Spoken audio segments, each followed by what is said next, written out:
L'avenir de la marque Alpine repose sur cette voiture, la A290.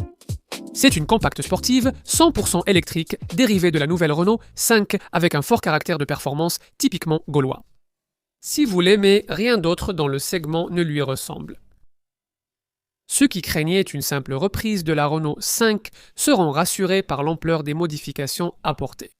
Ce n'est pas qu'il n'y ait pas de référence d'un Renault, les dimensions de base ne sont pas très différentes de celles d'une 5 à part 60 mm de largeur supplémentaire, obtenue grâce à des fusées de suspension sur mesure et des roues de 19 pouces plus larges.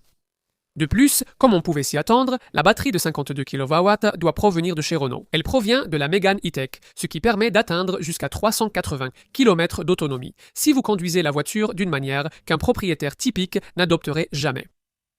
Mais partout où l'équipe de développement dédiée à Alpine a pu modifier la formule de base de Renault, elle l'a fait.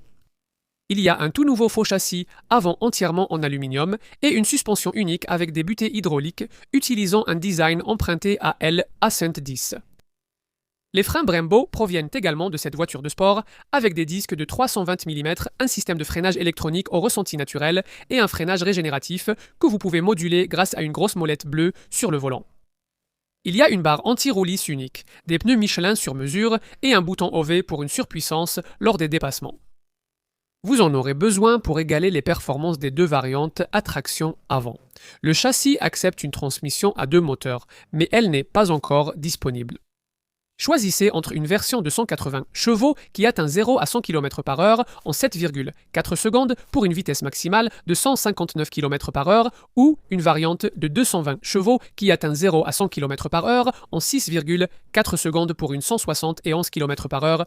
C'est à peu près comme une Mini Cooper SE.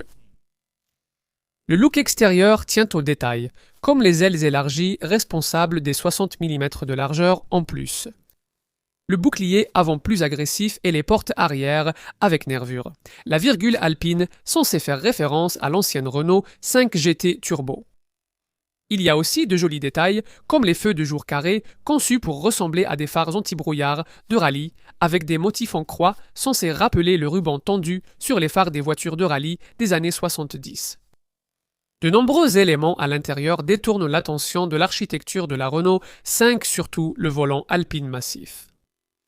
Comme sur la Renault équivalente, on retrouve un large combiné numérique et un écran central d'infodivertissement, ici avec des graphismes et animations personnalisées, dont des compteurs triangulaires de puissance et vitesse qui montent à l'accélération.